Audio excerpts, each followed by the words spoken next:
Good morning, सुप्रभात प्यारे बच्चों। आप सभी को राधे राधे, जय श्री कृष्णा। तो बच्चों, आज की हमारी जो क्लास है, पिछली क्लास जो आपने देखी होगी, जिसमें मैंने कहा था पूरे ग्रामर के क्वेश्चन है ना, जो मध्य प्रदेश शासन के द्वारा आपको मोस्ट इंपोर्टेंट क्वेश्चन की एक पीडीएफ प्रोवाइड कराई गई है ना। मोस्ट इंपोर्टेंट क्वेश्चन है बेटा, इन्हीं में से 90% पेपर पूरा का पूरा फंसने की संभावना है। तो ये इसका पार्ट 2 है ना। वो वीडियो ज़रा लंबा हो रहा था, इसलिए इसको मैंने 2 पार्टों में कर दिया है ना। तो पिछला पार्ट आप देख लेना, पार्ट 1 इस ग्रामर का, और आज पार्ट 2 करेंगे। पिछले पार्ट में हमने देखा था प्यारे बच्चों, फिल इन द ब्लैंक देखे थे ना, फिल इन द ब्लैंक्स देखे थे। और आज का पार्ट रहेगा हमारा डू ए डायरेक्टेड का, है ना। ये क्वेश्चन से बेटा 50-60 क्वेश्चन थे कल की वीडियो में मेरे में, है ना। 60 खालिस्तान होंगे, उन्हीं में से आपके सातों के सातों फंस जाएंगे। 7 में से एनी 5, कोई भी 5 आपको करने होते हैं। तो आज हम जो करेंगे वो रहेगा हमारा डू ए डायरेक्टेड। ये सारे के सारे क्वेश्चन बोर्ड पे दिख रहे हैं आपको स्क्रीन पर, वो हम सॉल्व कर चुके हैं। तेरा क्वेश्चन ये है 1 से 16 तक, 17, 18, 19, 20 और 40, ये है ना, करीब 50-60। आज हम करने वाले हैं प्यारे बच्चों डू ए डायरेक्टेड। ये जो पीडीएफ हम प्यारे बच्चों कर रहे हैं, तो क्वेश्चन को मैं सॉल्व भी कराऊंगा। ज़्यादा डीप में कंसेप्ट न ले जाते हुए मैं केवल क्वेश्चन को सॉल्व कराऊंगा। अगर आपको लगता है क्वेश्चन समझ में नहीं आया, तो हर एक टॉपिक पर, मान लो जी टेंस का क्वेश्चन है, ठीक है, चेंज इनटू प्रेजेंट परफेक्ट, तो टेंस का एक वीडियो मेरे चैनल पे पड़ा हुआ है, आप उसको देख लेना। 10th क्लास का प्लेलिस्ट खोलना, वहाँ पे आपको वीडियो मिल जाएगा पूरा, तो डिटेल में भी समझ सकते हो आप। समय थोड़ा कम है, तो हम चलेंगे इस पीडीएफ के हिसाब से। They are selling their house, ठीक है। तो आपको चेंज इनटू प्रेजेंट परफेक्ट। अब प्रेजेंट परफेक्ट टेंस में क्या होता है बेटा, हैज हैव के साथ में थर्ड फॉर्म आती है, हैज या हैव के साथ में थर्ड फॉर्म V3, इतना आपको पता होना चाहिए। तो दे प्लूरल है तो हैव आएगा, तो इसका बनेगा बेटा दे हैव सोल्ड। सेलिंग की थर्ड फॉर्म क्या होती है, सोल्ड देयर हाउसेज। ये आपका हल हो गया, ठीक है प्यारे बच्चों। तो टेंस की टेबल आपको याद होनी चाहिए, किस टेंस में कौन सी हेल्पिंग वर्ब और मेन वर्ब लगती है। ये रही हेल्पिंग वर्ब और मेन वर्ब। क्वेश्चन नंबर 2 देखिए, they have been playing here since morning. तो they have been playing since morning, morning के साथ सिंस आता है, ये खालिस्तान में क्वेश्चन आया था। तो इसको चेंज करना है पास्ट परफेक्ट कंटिन्यूस टेंस। किसमें चेंज करना है, पास्ट परफेक्ट कंटिन्यूस। बेटा पास्ट परफेक्ट कंटिन्यूस में आता है हैड बीन। क्या होता है प्यारे बच्चों, हैड बीन के साथ में V4। अब ये लगा दो, तो दे हैव बीन की जगह, इतने की जगह क्या लगा दी हमने, हैड बीन प्लेइंग। बस इतना करना है, पूरा का पूरा उतार दो हेयर सिंस मॉर्निंग। ये आपका क्वेश्चन नंबर 2। क्वेश्चन नंबर 3 पे बात करते हैं प्यारे बच्चों। He taught English, change the sentence into present indefinite. किसमें बदलना है बेटा, अब प्रेजेंट इंडेफिनिट में क्या होता है बेटा, प्रेजेंट इंडेफिनिट में अगर एक वचन करता है आपका, एक वचन करता, तो इसके साथ में एस या ईएस लगाते हैं साधारण वाक्यों में। और बहुवचन करता होता है तो केवल केवल V1 आएगा, ऐसे ईएस को बोलते हैं V5। तो ही एक वचन करता है तो ही, टॉट, टॉट की आप V5 बनाइए ऐसे ईएस वाली। तो टॉट की मेन वर्ब होती है teach, first form, taught second है और टॉट ही थर्ड होती है, ठीक। तो ये सेकंड फॉर्म है, इसको फर्स्ट फॉर्म क्या रहेगी, टीच। इसमें ऐसे ईएस लगा तो क्या हो जाएगी, टीच। ही टीच इंग्लिश, ठीक है प्यारे बच्चों। डिटेल में आपको जानना है तो आप मेरी प्लेलिस्ट में जाकर के, कक्षा 10th की एक प्लेलिस्ट बनी हुई है, वहां पर टेंस पढ़ सकते हो। अब ये क्वेश्चन आएंगे आपके नेगेटिव का। एक क्वेश्चन आया किसका, चेंज इनटू नेगेटिव। तो नेगेटिव का फंडा समझो बेटा, आपको काम समझना है पूरा का पूरा क्रिया से। क्रिया मतलब वर्ब। अगर आपकी वर्ब एस या ईएस लगी हुई है, तो जब नेगेटिव बनाओगे या इंट्रोगेटिव बनाओगे तो डज नॉट के साथ V1 लगाओगे। क्या लगाओगे, याद रहेगा इतना। अगर V1 है क्रिया आपकी वाक्य में, तो बेटा डू नॉट V1 से बनेगा नेगेटिव, और इंट्रोगेटिव बनाओगे तो डू V1 से बन जाएगा।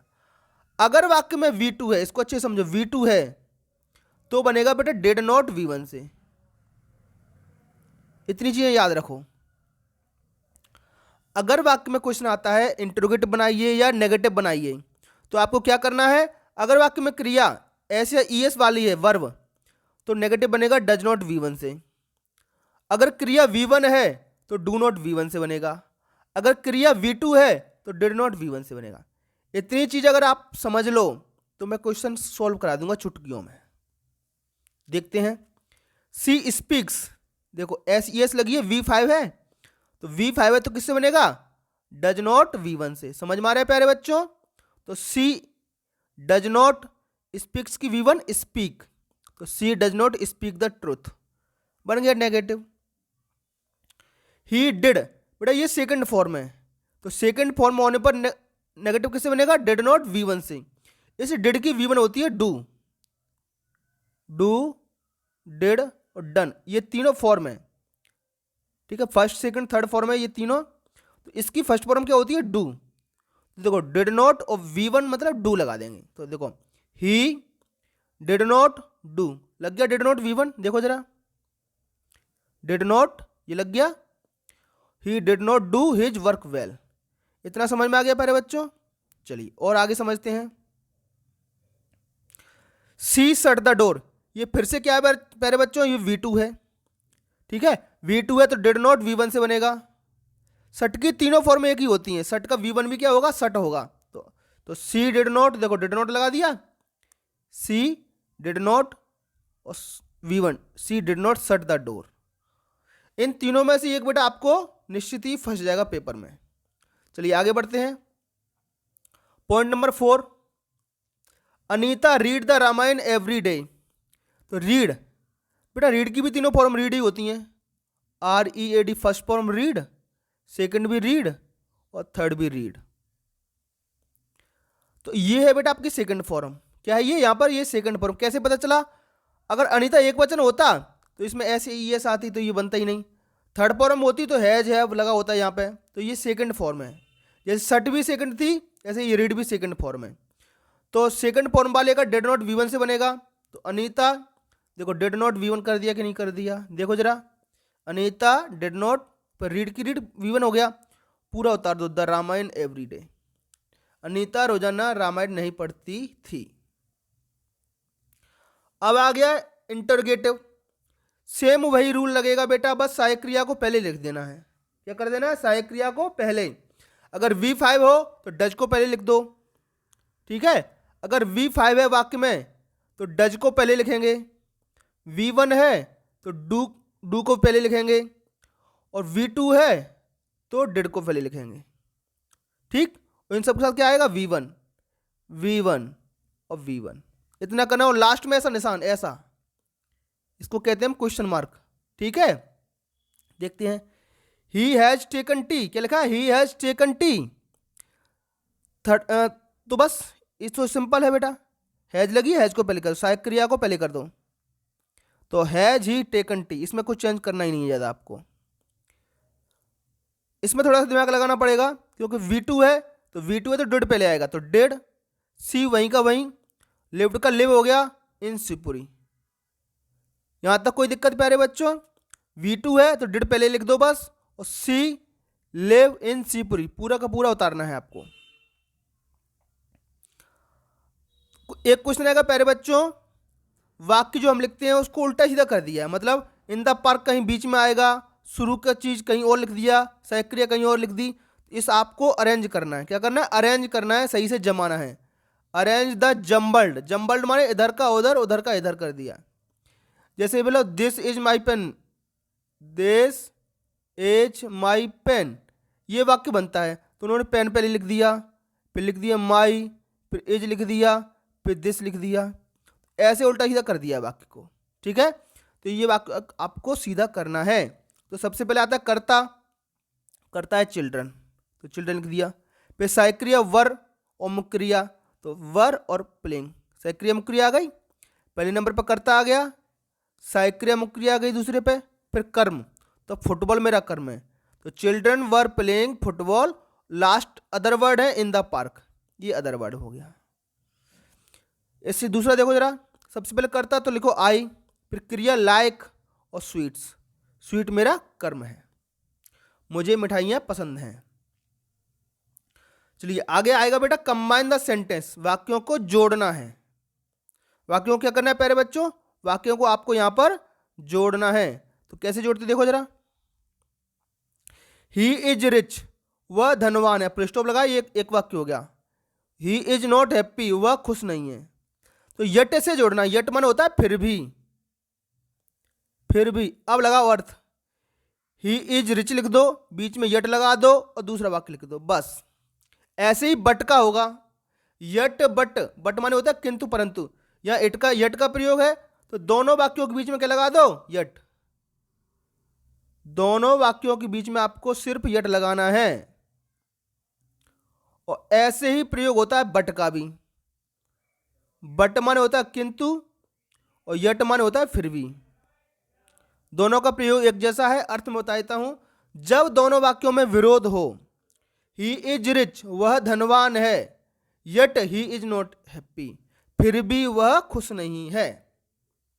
तो यट और बट एक जैसे हैं दोनों, और दोनों का प्रयोग भी बिल्कुल एक जैसा है।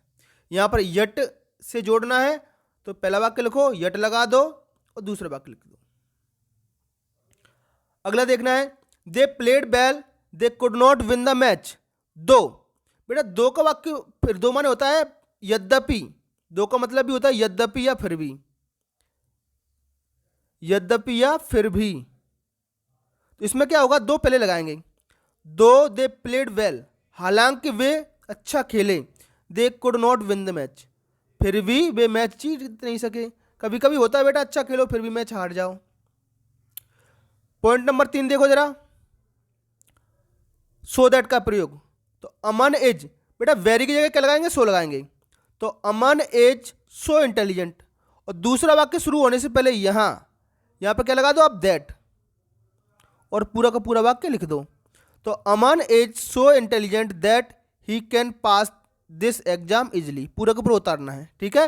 और सो दैट का अगर ज़्यादा से ज़्यादा प्रयोग चाहिए आपको तो इस पर मेरी एक वीडियो आई हुई है, सो दैट यूज कैसे करते हैं और टू का यूज हम कैसे करते हैं, ये आपको वीडियो में मिल जाएगा। प्लेलिस्ट में जाकर के देखना है इंग्लिश 10th क्लास, उस प्लेलिस्ट में आपको मेरा वीडियो मिल जाएगा। अगला देखो जरा, हु का मतलब होता है कौन, वैसे तो हु का मतलब होता है कौन, लेकिन यहां पर हु का प्रयोग होगा जो, क्योंकि हु यहां पर रिलेटिव प्रोनाउन है। क्या है प्यारे बच्चों, रिलेटिव प्रोनाउन।